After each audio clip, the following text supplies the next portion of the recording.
Dr. Thokchom Babachandra Singha, Retired Professor, Head of the Department of History, GC College Silchar, appointed speaker to speak on the topic of Ngasigi, Manipuri, Khunaida, Nupilan, piba, Ethil.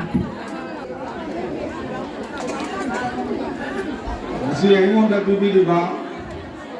topic Ngasigi,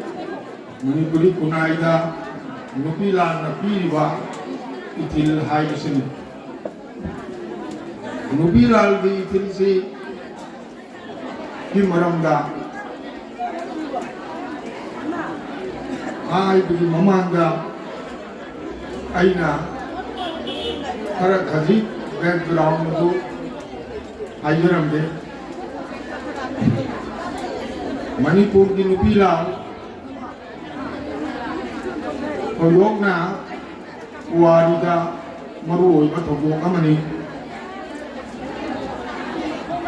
Thokchom kasi ahanbada economy central gi oiba amasung political reforms ki oiba mayonda horakpani adubu mamai thanga constitutional amasung political oiba honda kongjang changjang ki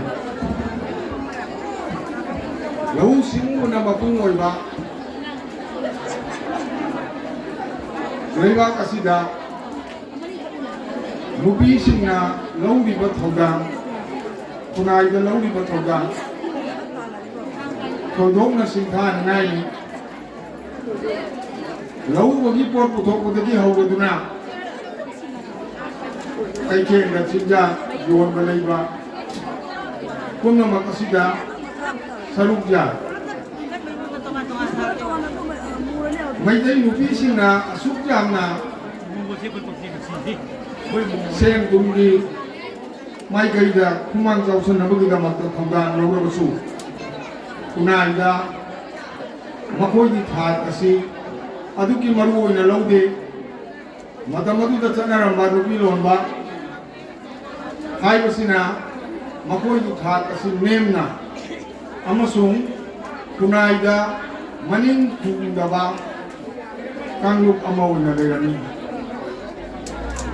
Lising mga chanipan maputra mathoy matung da Manipur na ningtam mamanga matung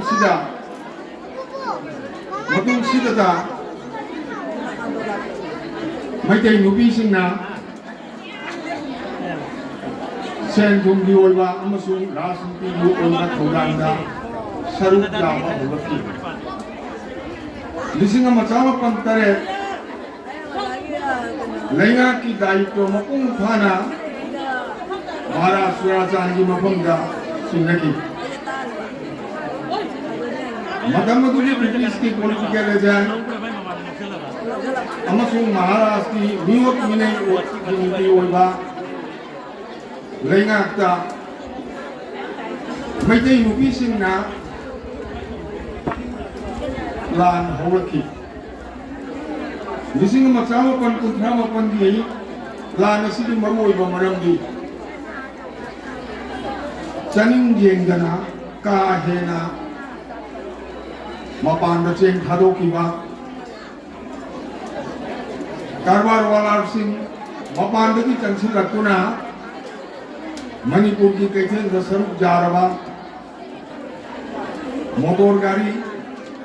pusil lakwa Cheng tak naba rice mill linghalakpa Lorok panthada kahena nong sukiba Kuno magasini matakta Maleng ani suwalanjaw Thokpa haurak padagi Manipur da so cheng tangba ama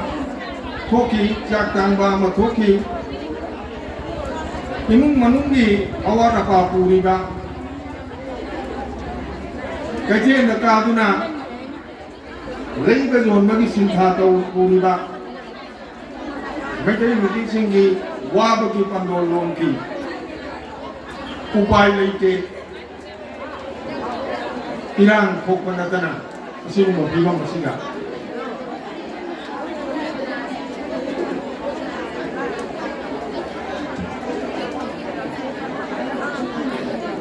Disember tarik teramathon Bising macam kuntramapan mau sagum mitai nupi singa kaithen kanaraki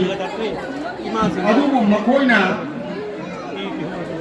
kaithen da cheng khujok ama phawwa ubo phangge Kosau naraba nupi mayam aduna irang sagatwa hurei atopa nupi kanglup amana chengi maman hembala roe haiduna koilau lauki mamai thangda kanglup ani asi unsil laga kaithen manungda mian mitopna local karbar wala sindagi cheng laibra thonmra haiduna koi thi